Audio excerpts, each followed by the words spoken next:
Well, hello and welcome, everyone. Thank you so much for joining our session today. So we're happy to have you, and we've got a great turnout for the discussion. So we're just going to get right to it. My name is Jennifer Apicella. I welcome you. I'm the program director here with the Pittsburgh Robotics Network. And so the Pittsburgh Robotics Network is one of the world's largest robotics communities. And many of you might already be familiar with some commonly known names like Carnegie Mellon University and all their stellar leadership in computer science, robotics, research and development, and artificial intelligence. But what is equally as impressive is the significant depth and breadth that Pittsburgh's commercial robotics business community has here. So the Pittsburgh Robotics Network has over 100 robotics organizations located here within our region, and that represents nearly 18 different industry segments represented by those companies. This is truly impressive on a global scale, very unique. So that is why Pittsburgh is often referred to as the robotics capital of the world. It's our mission here to connect you, our audience, and others with this rapidly growing industry community, and to work together to accelerate the overall adoption of autonomous systems. So welcome. Now, if you'd like to learn more about us, I encourage you to do so. You can check us out on our website, robopgh.org. And then if you want to stay in the know, you can sign up for our newsletters and events and other announcements that we have there. But we'll also encourage you to follow us on social.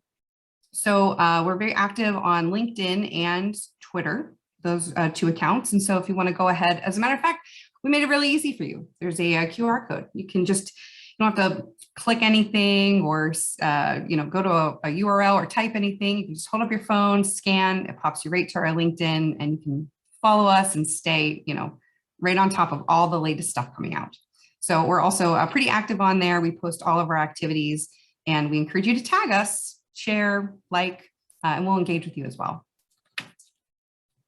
All right, so why don't we get moving on to today's event, which is what you all tuned in for today.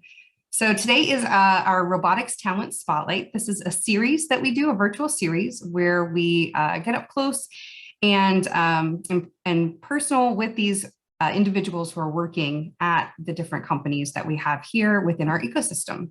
Today we are featuring two individuals from Near Earth Autonomy. And so this series is really a way for you to hear firsthand from the people who are working in this area and doing this exciting work every day, so that you can understand a little bit more about who they are, where they work, what kind of things they're building, and what types of technologies and solutions are out there in industry. And so the two individuals today are going to be sharing a little bit about their backgrounds and how they got to where they're at, but also their work, their current experiences, their roles, and their perspectives as well. So this should all help you stay, up to date on in a very fast-paced industry. Right, these types of discussions are really important because what was happening last year in this space is very different than what's happening this year. I would even say week to week, I'm seeing things change in this sort of high tech industry area. So it's important to stay in touch, and that's what we seek to do with this series and many others. So if you check your chat, you can connect with us on LinkedIn. We encourage you to do that as well.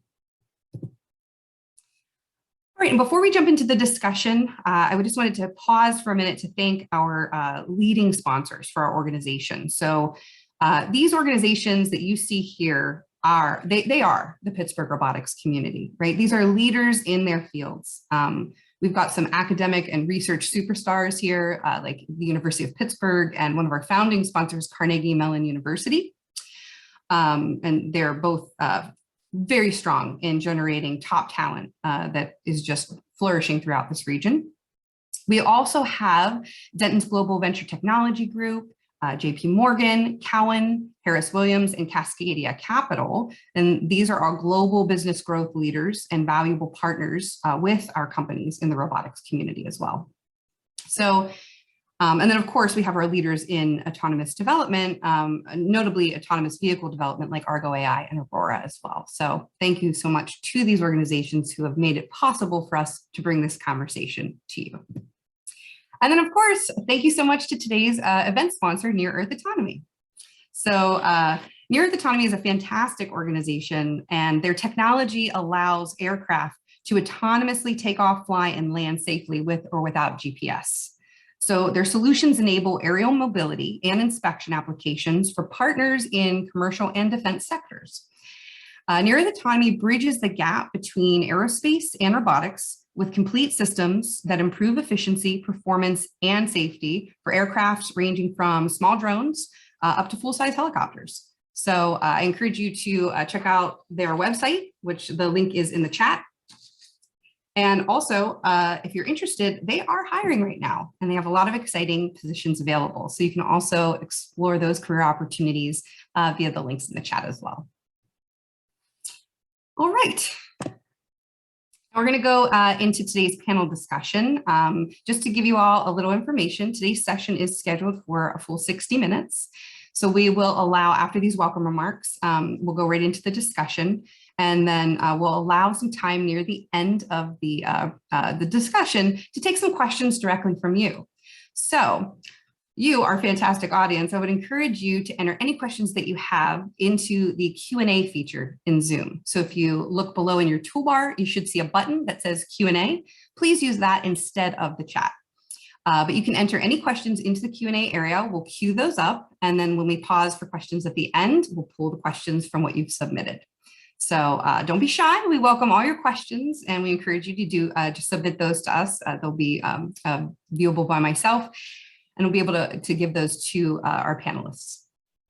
Speaking of our panelists, I would like to introduce to you the two individuals that we will be talking with today. So we are joined here by Alli, Locher, who is a product manager at Near Earth Autonomy. Alli currently lives in Pittsburgh. She's actually from this area and attended the University of Pittsburgh, where she received undergraduate degrees in physics and applied math. So Alli is very passionate about the work that she does. And when she's not at her job, she is also interested in working on home renovations. And she is an active mentor and tutor to girls in high school for STEM. So we're also joined today by Kyle Strabala, who is a senior robotics engineer at Near Earth Autonomy. And he earned his degrees. He actually got some undergrad degrees in mechanical engineering and mathematics, and also a master's in engineering mechanics, all from the University of Nebraska-Lincoln. And he has a master's in engineering materials that he received in France when he was studying abroad there. He actually lived there for a year. And then a master's in robotics from Carnegie Mellon University, and which has brought him here to Pittsburgh, and where he's lived for the past 12 years working in robotics. When he's not at his job, he also enjoys hiking and being a father to a family of 3. All right. So I think that gets us started. I'm going to go ahead and stop sharing this welcome presentation, and we'll get right into the discussion with Alli and Kyle. So to kick things off, why don't we, for those of you who aren't familiar, right, with Near Earth Autonomy and what exactly it is they do, maybe Alli, we could start with you. Could you give us a little background on Near Earth and just sort of let us know an overview about the company, what industry and customers they have, the solutions provided, the problem solved, things like that. Absolutely. So first of all, Jen, thank you again for letting us be here today. This is exciting for us to share with you what we do. Our company is really cool, and we love to tell people about it. So thank you. Yeah, so what do we do? You actually gave a really good synopsis when introducing the company. So just to come back to that, essentially what we do is we build autonomy for air vehicles. So everybody's familiar with all the self-driving work out there. There's some awesome companies in that space. So we are essentially doing the same thing, but for the skies. So we build autonomy for sub-meter to large-scale vehicles. So think like drones to helicopters. And we do it for vehicles that are flying near to the Earth. So hence the name, right? Near Earth Autonomy. But essentially what that means is near to the Earth, around skyscrapers and electrical wires and these other obstacles, it's a lot harder to do autonomy than way far up in the sky where you don't really encounter anything. So that is what makes us unique. So we do a lot of things like obstacle avoidance and how do we safely navigate around another oncoming air vehicle, things like that. So yeah, it's a very exciting space. What the companies that we work with mainly are commercial and military companies in the aerospace industry. So we work with a lot of different airlines, different people looking into get into the Jetsons like technology, if you guys remember that from the Flintstones, right? So that kind of stuff is really, it's the future, right? But it's coming sooner than we think. And so it's exciting to be a part of that. And then obviously we work with military as well. I don't think it takes much imagination to think how self-flying vehicles can be used in the military in a lot of different ways. And so we work with them to just expand keeping our military members safe. So yeah, we also do a lot of work with Boeing on some different things and some other big companies as well. So really, when you think of Near Earth, what we're trying to do is carry things from place to place autonomously. So that's people and packages and sensors. And I know the second one we don't think about a lot, but our company is actually separated into two divisions. So we have mobility, which focuses on people and packages, which I'm going to let Kyle talk more about because he represents that side of the company. And then we have an inspection side of the company that is focused on carrying a sensor from point A to point B, but it's collecting data all along the way. And that data can be used to do inspections of assets, of construction, different things like that. So think about putting a camera on a drone and it takes pictures all the way, or putting a LiDAR on a drone to map out volume changing in tunnels, things like that. So yeah, so that's our company. And I'll let Kyle talk about the mobility side of things a little bit more. Thanks, Alli. Yeah, the mobility side is we do government and commercial projects. That's all about getting people or cargo from A to B safely and reliably. It's less about the journey on inspection, like Alli said. They're all about collecting information along the journey. We're all about sensing the environment, but just so that we can get around any hazards or unexpected circumstances along the way. So inspection and mobility have slightly different requirements and objectives. So the companies split them up because they can use slightly different solutions then. We're not trying to use the same solution for both when it might be suboptimal for one or the other. On mobility, we're solving problems that you see trying to get air vehicles from A to B. So things like, it really is all about just improving reliability and reducing risk. So we want to make sure the cargo gets to where it's going, and we want to make sure the aircraft gets back so that it can deliver the next cargo load. We want to reduce risk to the aircraft and its cargo and to people and property along its flight path. So to improve this reliability and to reduce risk, our autonomy enables the aircraft to deal with more unexpected circumstances, more edge cases. So like maybe the environment has changed and there's now a crane in the path. So our system will detect that hazard along the flight path and adjust the flight path to avoid it safely. We don't want to fly over congested urban areas, because if there is a failure of the hardware or software and the system has a hard landing, we don't want to put that risk. We don't want to have the aircraft adding that risk to our mission profile. So we prefer to fly over rural areas or areas that have less people or less property. And we also prefer to fly over areas where we can safely land if we do need to immediately. So route planning, you send your aircraft to deliver some cargo to a landing zone, and somebody forgot to take the last cargo load off the pad. So now you have this hazard, and the aircraft tries to touch down there, it's going to turn over and get damaged. And so detecting hazards in the landing zone and having the ability to choose a better site to land at is something that we provide. So kind of these problems where we want the system to more reliably handle these edge cases, these unexpected occurrences, these dynamic environments and operating conditions. That's what we're all about here. Great. Thank you both for that. It was very helpful because I think you have the word autonomy in the name of the company, but we hear a lot of words like autonomous, robotic, autonomy, and so maybe something else, before we really dig into the discussion and talk a little bit more about these solutions in your work. Kyle, could you help us understand how Near Earth Autonomy, defines the difference between automation versus autonomy? Yeah, sure. So it's definitely on a scale. So automated is more like scripted behaviors. And on the other end of the scale, you have autonomy, where it's able to handle more operating environments and operating conditions, contingencies, fail-safes. It's really about how much leeway the system has and how much it can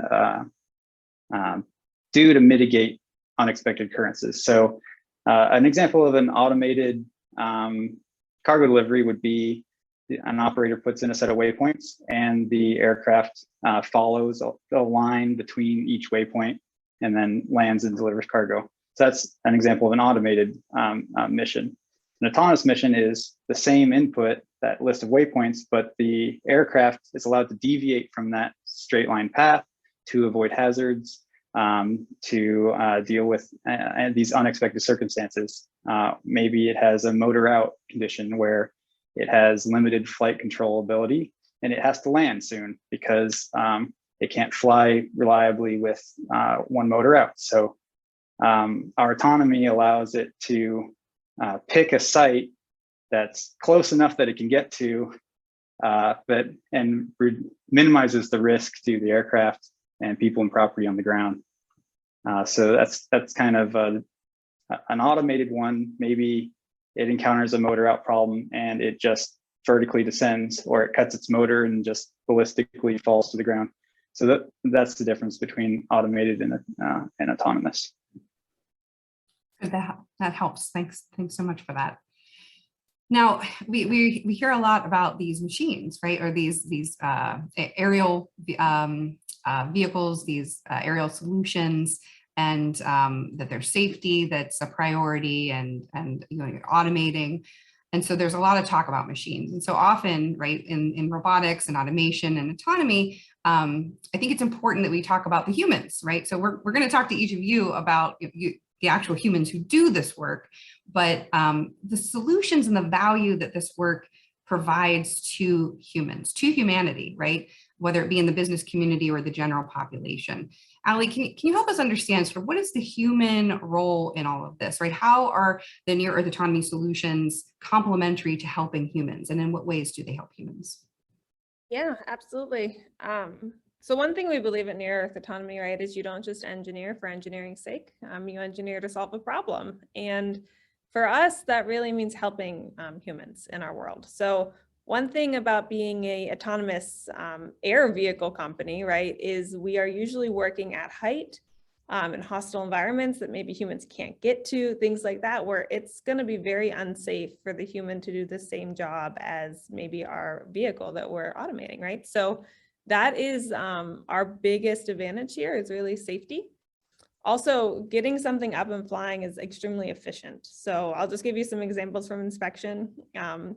Right now, people are doing inspections of these very large assets, and they're getting up on lifts and they're wearing safety harnesses, and people fall. That just happens when you're working at height, right? And that's very, very dangerous. So by taking a drone up there to do the job and having it fly autonomously so it can navigate safely around a really high value asset, you're making their lives a lot safer. They can do their job from the ground, just using a computer or a tablet to control the base operations in that. And they're still collecting the same data. It's just getting streamed to them safely. And they're actually, we see, can usually do the job a lot quicker. So for example, jobs that will take 8 hours plus, we can do in less than an hour. Like, there's a huge time savings. And this is really important, especially in the post-COVID world, because we don't have a lot of workers in a lot of these industries. So they're having a hard time finding workers. There's a huge lack of people to do these jobs.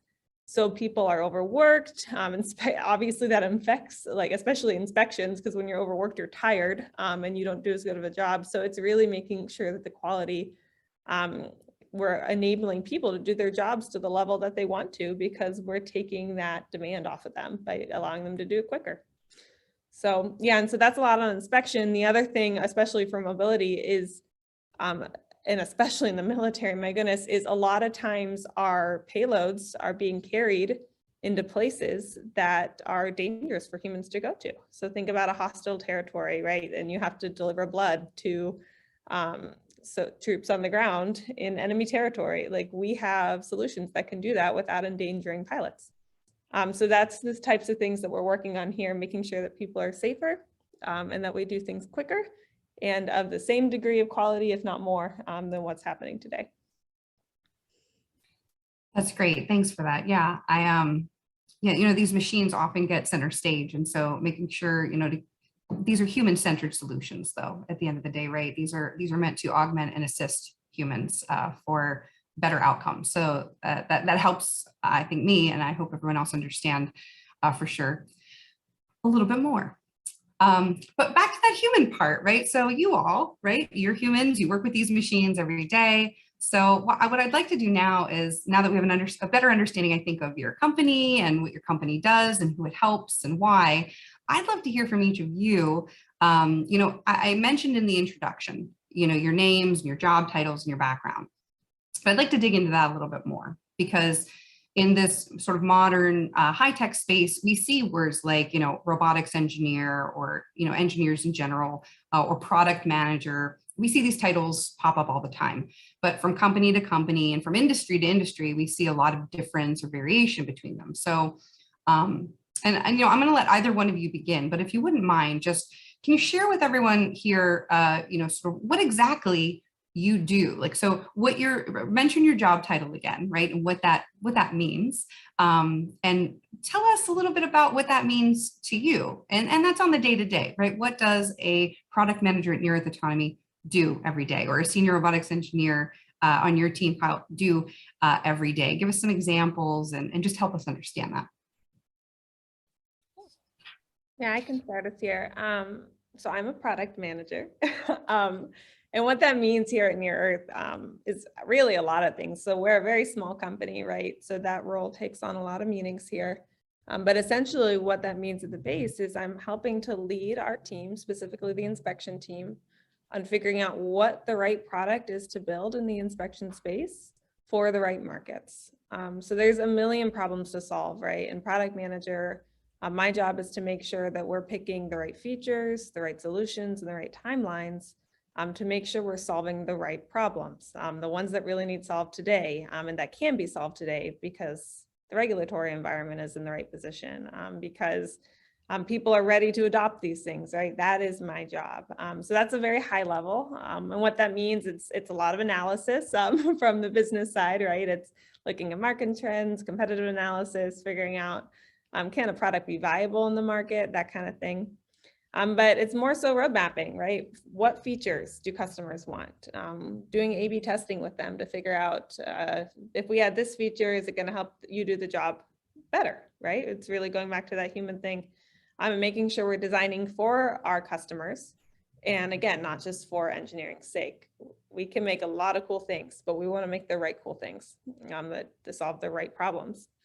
So the other thing I do a lot in my job is working with the engineers to do requirements mapping. So product management is supposed to be the bridge between the customers and the engineers to make sure that the customers are heard and the engineers are heard, making sure that that's brought together. So, and that's honestly, I love that part of my job. Our engineering team, my engineering team I get to work with especially, is really, really awesome. And so getting to work with them to make sure that the solution is going to meet the customer need, and making sure that we work through those requirements and that the right thing is built. That is a part of my job I really do love. So yeah, so that's me. I'll let Kyle take a stab at it. Yeah, so I'm a senior robotics engineer.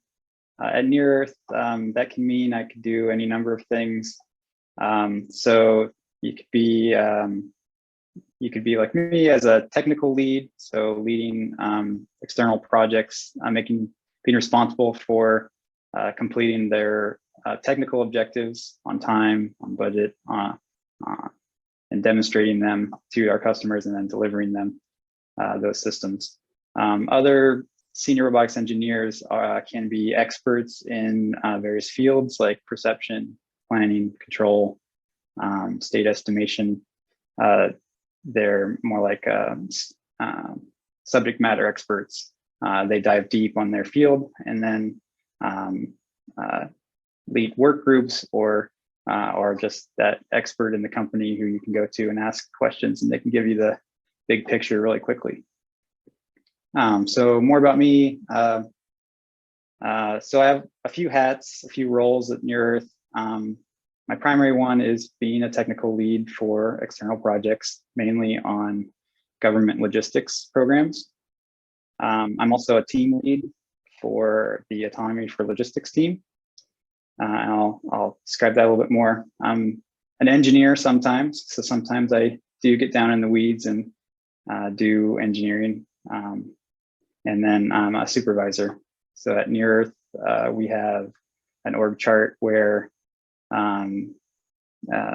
supervisors, supervisees, and that's separate from our project setups on purpose, so that everyone here has an advocate who's not necessarily tasking them day to day. So it's a nice way for the supervisor to look after everybody gets looked after by their supervisor, and if there's any conflicts with project kind of stuff, they have someone to talk to about that who's already established in their workplace. So yeah, I've led the technical development and demonstration of dozens of autonomous aircraft, ranging from small drones to full-scale helicopters that can lift 6,000 pounds. And I don't do this alone. There's a lot of things that go into a successful completion of a project here at Near Earth. We're set up such that every project lead, such as myself, has a project manager partner who together we complete the project. So the project manager usually focuses on programmatic stuff, while I'll focus on more systems engineering, technical execution stuff. At Near Earth, I also lead the Autonomy for Logistics team, which is a team of very talented engineers that take our core hardware and software designs and mold them into what is needed for a particular project, and solve all of the algorithmic and integration issues and challenges that arise with an integration with an external aircraft partner. I also work with the other teams at Near Earth, such as our hardware team that does electrical and mechanical engineering, our production team that does builds and management of our builds, and then our operations teams such as IT and our flight operations who support the projects with infrastructure and testing capabilities. So yeah, so day to day as a tech lead on bigger projects, I feel more like a manager than anything else, where I'm coordinating teams of teams and doing a lot of project planning with my project manager, reporting to internal stakeholders, reviewing schedules, setting up and tracking milestones with everyone who's involved. A lot of systems engineering and documentation. So this is where we go through and we say, what do we need? How are we going to design the system to accomplish that? What parts can be modularized, like split up into components and then given to individual teams to implement and then combine later. A lot of configuration management. Yeah, I also lead the integration and testing on these programs. So this means writing test plans, doing logistics for getting all our engineers and equipment out to test sites, both local and out of Pittsburgh. And those are probably the most fun part about my job, is going to those test events where you can experience these small and very large aircraft showing off what our systems can do. Like I said, I do a little bit of software engineering or robotics engineering, where I do software architectures and some development. And then I guess tying this all back up is I also meet with external customers to get their requirements, to get their objectives, and then, you know, report how we're doing, and just all the integration aspects of talking with their engineering teams to sync up together with these vehicles. Yeah, that's a lot. Yeah, you do a lot. That's a very, you know, a lot of different things. It's very exciting work, though. Something that I love to hear, though, is that how customer centric you all are, right? Is that, you know, both of your roles, even though you have technical backgrounds, technical education, right, and that you have a lot that you offer in those areas, it's driven by customer needs, right? So, you know, Kyle, while you do some technical stuff with testing and all the other hats that you wear, that customer facing side, right? Working with the customer directly. Same thing with you, Alli, making sure your products are customer driven, solving their problems. That's always exciting for me to hear, right? That, you know, a lot of people, I think, who don't currently work in these companies might think that this is all lab work, you're behind closed doors, you're just doing technical stuff in a lab for a team. But yeah, it's really getting out there and solving problems that make an impact in the world in different industries. So awesome. Now, that leads me to my next question, which is, you know, that gave us an understanding of what you all do, right? What your roles are tailored toward, what your focus areas are, and what your day-to-day is all about. But the next question is one I'm always super curious about, which is, how did you end up in this role, right? That's always a fun story. Usually there's always a little story behind that. So I would love to know, and Alli, I don't know if you want to go first, but share what drew you to product management, right? Because you have a physics and math background. Not that can't be applied to this kind of thing, but yeah, what drew you to product? How did you end up at Near Earth Autonomy? What led you to work in your current role? Yeah, absolutely. So I tell this to a lot of people I meet, but at my base, I'm really a builder creator, right? I love to build things. I love to build new things from the ground up. And that's always been the case. That's really, so when I started my undergrad, right, I started in physics and mathematics. That was a huge driver behind it, is those are two things that show us how the world works and show us how to build those laws into something real and new. So I was drawn to that. And that sort of led into me working at CMU in my undergraduate in the robotics department. So that was my first taste of robotics. My mom likes to remind me all the time that it was actually her who got me into robotics in high school when we were doing all the Lego Mindstorms work.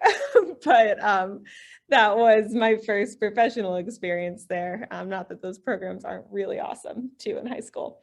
But yeah, so I got introduced to that there. So I worked in the CMU robotics department. It's one thing I love about Pittsburgh, right, is the universities are all so collaborative that you can go to University of Pittsburgh and work at CMU, and it's not strange at all.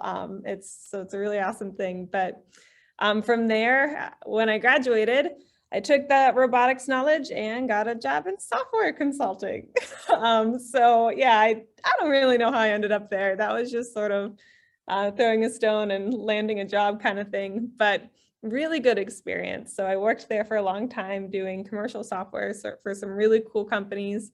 I got to use my physics and math degree to do all kind of cool algorithms and do a lot of engineering replacements. So we did a lot of virtual engineering tools, things like that in the software realm.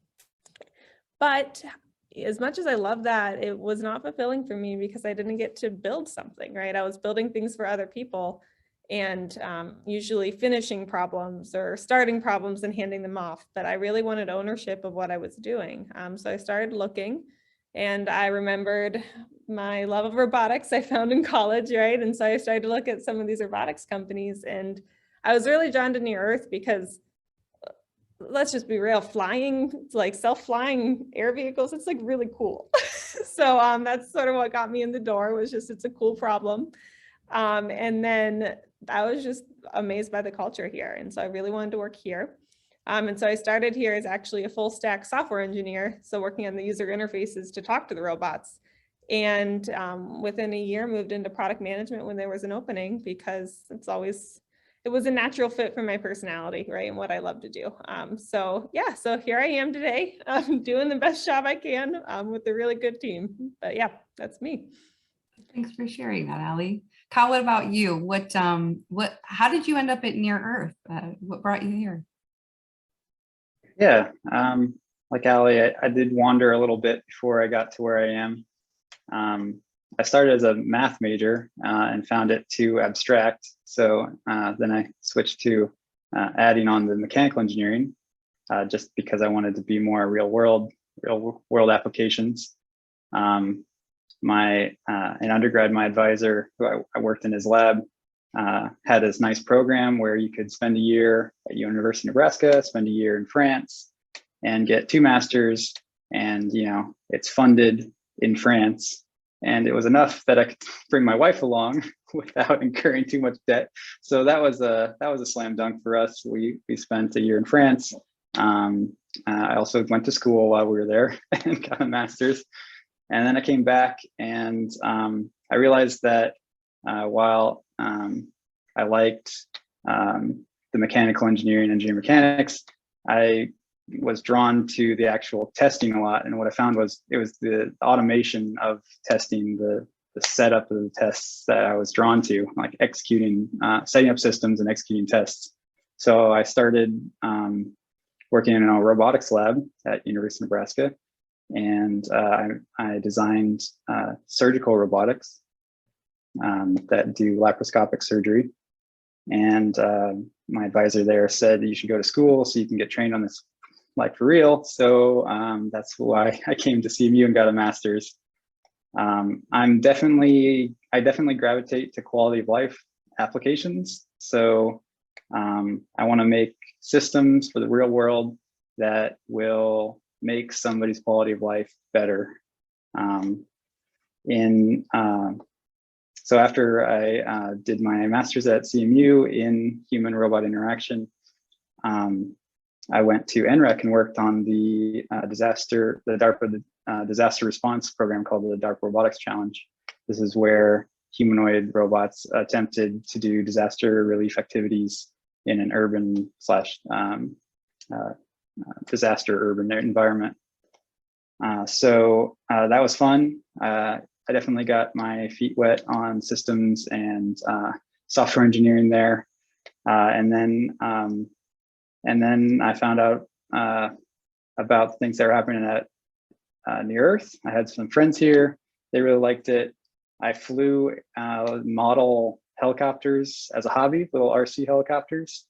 And they were working with, full-scale Huey helicopters, and that's pretty cool.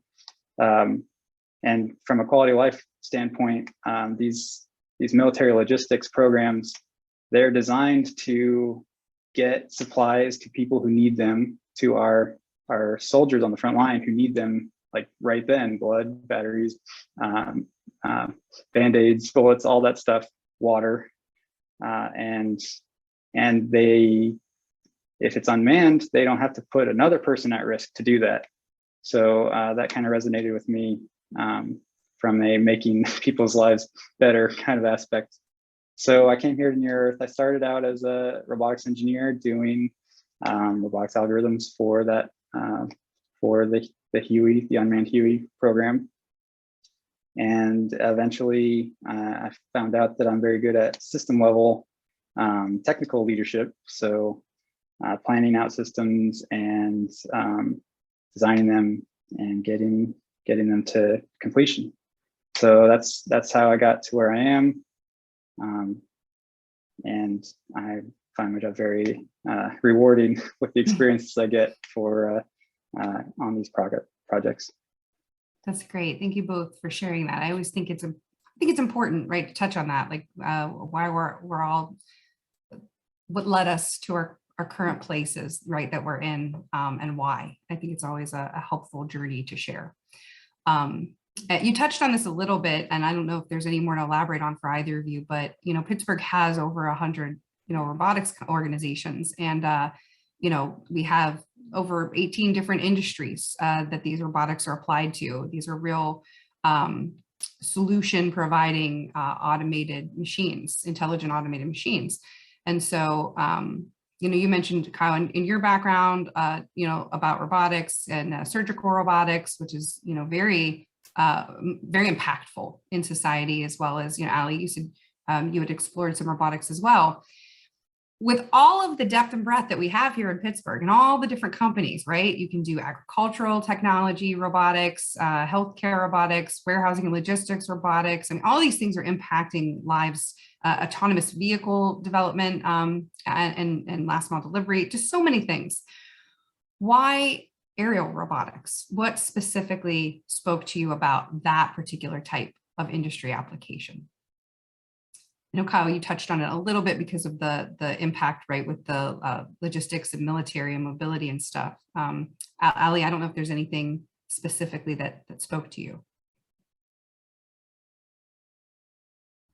Yeah, I think for me, it was really right. Like, I'm always been drawn to the problems that haven't been solved yet. I don't like implementing sort of already known solutions, and aerial robotics is really cool because not only has it not been solved, but really it's a brand new problem. There's still so much about the problem that we don't even understand. So that for me is a huge reason why I'm here. I think it's fun and really cool. Like, every day we rely on creativity, on teamwork, on new problem solving, right? And there are a lot of robotics companies do that, but when you take it in the skies, right, and something is flying, it really is to a whole new level. So it's a really, really hard problem, but it's a really high reward too, because if we can do this and do it well, the possibilities are endless on where this technology can be used. So I think that's a very, very exciting thing. Excellent. Well, I've got a few more questions here before we move over to the audience questions. And so I'll just do a quick reminder. If you're attending this live and you're tuning in now, and this is not during the recording, use the Q&A tool to submit any questions you have. We'll be going into those in a few minutes. Got some good ones in here, but certainly want to hear from you if you've got something you want to ask Kyle and Alli. I'm going to shift gears slightly here. You talked a lot about the work you do, the solutions, the teams and the tasks. But I want to learn a little bit more, from a culture perspective, from a benefits perspective, what it's like to work at Near Earth Autonomy. So, sometimes you hear a lot of things, tech companies provide all of these crazy, perks or this or that. I get to bring my dog, I get to have free lunches or, things like that, those aren't really, I think, game changers for a job, right? It's more about the teams and the work and that kind of thing. But I'd like to hear from you, if you couldn't just briefly touch on what do you think is the culture like at Near Earth, and what is your work environment like? Can you work remotely? Is it hybrid? What sort of dictates things like that? You want me to take this, Alli? Sure, you can start us off. Yeah, so we have two offices, one in Pittsburgh, one in Seattle. I think the Seattle office is 4 or 5 people. They have one of those workspace places that they rent. In Pittsburgh, we have a large open office. In terms of remote, COVID has definitely made it so that we can all work efficiently from wherever, from our homes, from our parents' house or our friend's house in Hawaii, wherever, right? So it's really opened the door for people to, if they need a day at home or a couple weeks to be with family while they're working, we're very flexible on that aspect. In terms of long-term remote, like more than a month or two, that would be a special circumstance. It's pretty rare here because we do believe that the in-person close team building aspect is important to how we function as a company in our culture. So we do promote now that the CDC is taking away masks and opened up a lot of the things that we haven't had for the last 2 years in terms of personal interactions. We do encourage people to come in the office to help with that team building, help with those spontaneous interactions at the water cooler. As a manager, it's very hard to tell how people are doing just seeing them on Zoom and Zoom calls. You can't see, if they're stressed out during the day just by looking over at their desk, right? So I find that it's a lot easier to understand how everyone's doing on these teams when you can see them not in the Zoom call. But anyway, back to remote work. Yeah, every team has its own thing. Some people have to touch hardware or have to be in the office for certain reasons, have to go out to the field for testing.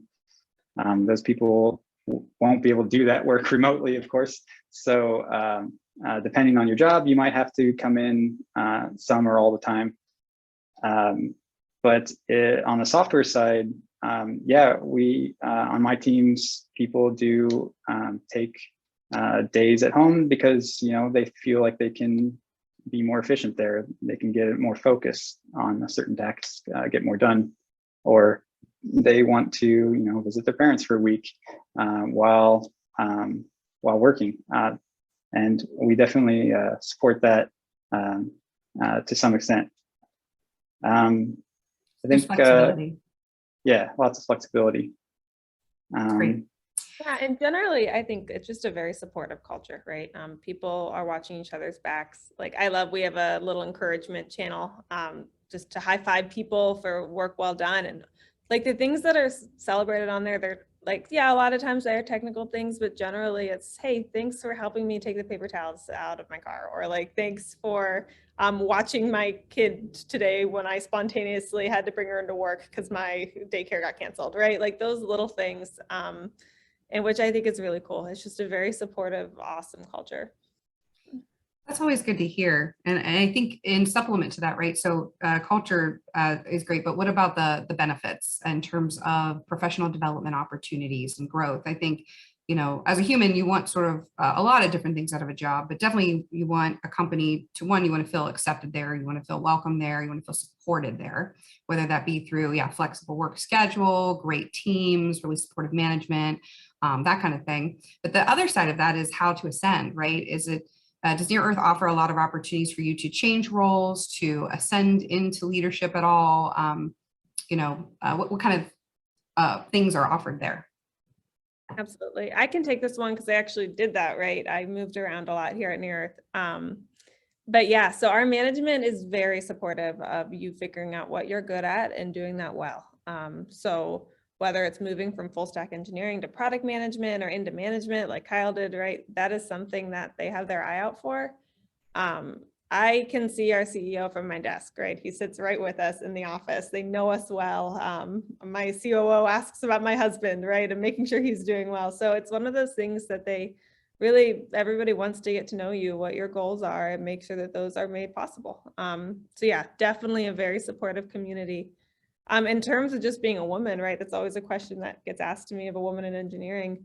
I know we talked about this a little bit before, but it's really cool in Near Earth because we don't need any special groups to promote women in engineering because it's just done, right? It's not something that has to be forced or like promoted. It's just everybody takes it on as a individual responsibility, which is really cool. And that goes for all kind of inclusion and diversity here. We're a very diverse community. And that's supported. Like our director of engineering is a woman. She's a very good friend, very talented engineering, but that's been like something that's just normal here. There's not questioned, right? So it's really cool in that regard. Unfortunately, that's not the case everywhere I've worked, right? So that is very, very cool to see. And I'm really proud to be a part of it. That's great. Good. I think we're going to flip over to take some questions now from the audience. We've gotten some things submitted. And so some of these will just be in general, but others might be directed at one of you. So let's see, a good question to start with, I think, would be someone really wants to know, this is just a fun general question, I think, in general. So an individual who is currently finishing their bachelor's in both computer science and mechanical engineering, they have an interest in robotics. Is it, what should they pursue an advanced degree in robotics, or should they just graduate and go out and try and start working in robotics? You know, when you're trying to make that decision, I don't know if one of you or both of you could just briefly sort of give some guidance. You know, what kind of degrees are needed here? What are the downsides to just going in straight with your undergrad versus advanced degrees? I think we have each of you with two different sides of that. So yeah. I can start from the going straight in. But yeah, so I did not get a master's degree right out of college. And I did that very intentionally because I wasn't really sure what I wanted to specialize in, right? So I knew generally what was out there, but by getting my feet wet, I really was able to see some different options out there. So I think that's really cool, right? And if you do a good job, there's definitely routes for you to find other areas to specialize in, right? For you to promote without a master's degree. I mean, you can always go back to school. So that's one thing that I've always said, if you don't know what you want to do and you haven't really had an internship that you love, or it's okay to get your feet wet. It's okay to work in the workforce for a couple of years. And I feel like sometimes there's a stigma about like, oh, you have to get your master's, or you have to get your PhD. And nah, if you're smart and you can problem solve, there's definitely really awesome ways for you to also do very well. So both are really good options, but yeah, don't be discouraged, especially if you don't know what you want to specialize in, just because you aren't going for a master's or going for a PhD. Great. Kyle, do you have any input there from getting your master's? Yeah, I agree with everything you said. Depends on what you want to do. If you know what you want to do and you have an opportunity to do that, I would say just go for it. If you see an opportunity and you see that you need more education, then maybe that's a clue you should go to school. I think it's definitely case by case. One answer doesn't fit everyone. So I think it definitely depends on what you want to do and what your skill set is now. I would encourage internships though, like encourage getting as much experience as you can, because that's definitely something that helped me, right, is seeing what's out there. That helps you pick your path appropriately. Yeah, that's good advice. Thanks to both of you for that. So I have another question here, and this is less about, I think, the job aspect of it and more about the solutions, right? What do you think are some of the key challenges, right, or opportunities to get this type of technology to market, right? Not that it's not already being adopted in market, but we want to accelerate the adoption of these types of technologies. And so, yeah, I don't know if you have one or two, what do you think you're noticing are the key challenges or opportunities around that? So obviously there's regulatory challenges and technical challenges. So those are two that are in your face. So you have to make the thing work in order for it to be adopted. And we're really good at that. Also, the regulatory environment is changing really quickly, especially when it comes to flying beyond visual line of sight, things like that. And Near Earth is actively involved in a lot of those panels and decisions from the FAA. So that is an environment that will need to be friendly to our solutions in order for this to succeed. But we are also working to make sure that they understand what it means to be a safe landing or a safe flight or safe obstacle avoidance. So Near Earth is a part of setting those standards, which is really cool. But yeah, that's definitely a challenge to solve. The other things, right, from a really market standpoint is, like I think we were getting at before, there's a stigma in robotics that it's replacing humans or that it's going to take away jobs or things like that. And that stigma is actually hard to fight against. So I think that is something that I'm glad you touched on it, Jem, because we really aren't doing that at all, right? Our company is aimed at making things safer and making things more efficient, not at replacing people. So I think that that is one thing that I definitely want to keep promoting. And hopefully we can kind of fight against that idea together, because that's not what we're trying to do. Yeah, and just moving on, because we've got a lot of questions here. I don't know that we'll be able to answer them all in time, but I see one that touches on that exact answer, Alli, that you that you gave. So Micah wanted to know, he said, Alli, you did touch on the importance of safety for these systems. So Micah's familiar with the safety standards for autonomous ground vehicles, like a car, for example. But do you have any sets of rules that are out there for autonomous aerial vehicle maneuverability? Yeah. Kyle, do you want to take this one? I can speak to it, but you have more of a technical hand in the water here. Yeah, so there's definitely FAA requirements for aircraft in general. And there is a lot of automation in aircraft already. And so there are regulations on certifying and verifying that technology on existing aircraft. Autonomy is, I'm sure other people in the company know a lot more about this than I do, but there are pathways to certifying or assuring robotics or autonomous hardware and software. I'm not sure about the regulations on that. Good question. Sorry, I can't give you all the details on it.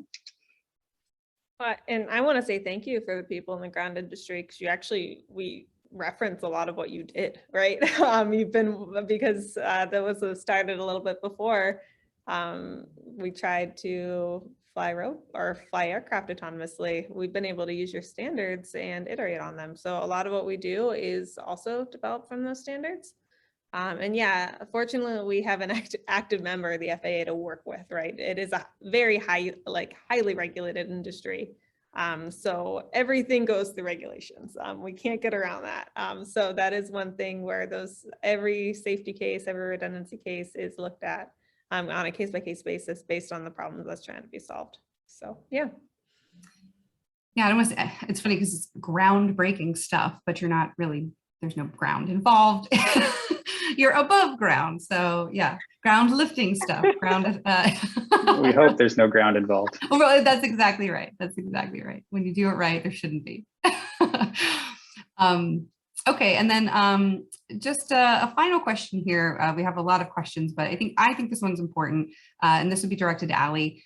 For other women who might be thinking about entering into the tech field, whether it be robotics or otherwise. I know you do some mentoring and some tutoring in your own journey, right? Your own experiences. You probably have a perspective, but do you have any suggestions or perspectives for women who might be thinking about this journey? Don't be scared to just go for it. Like, the community, especially in Pittsburgh, is very friendly towards women. And I know I've fought a lot against loneliness. So I've been the only girl for a long time in a lot of places. I'm not here, which is really exciting. But it's hard, that is real, but there's awesome groups. There's also awesome women in engineering groups, women in product engineering groups, all these different things as support networks out there. So don't let that be a reason to not go for it. Men are really, really good at this job, and women bring a really cool, different perspective. So I don't know if you're familiar with the product manager who did Facebook Marketplace, but she's a woman. And the reason that took off was because she had kids and she was trying to sell clothes, right, for her kids on Facebook. And she worked at Facebook and was like, hey, we should make this and do this. And it was a different perspective she had because she was a woman.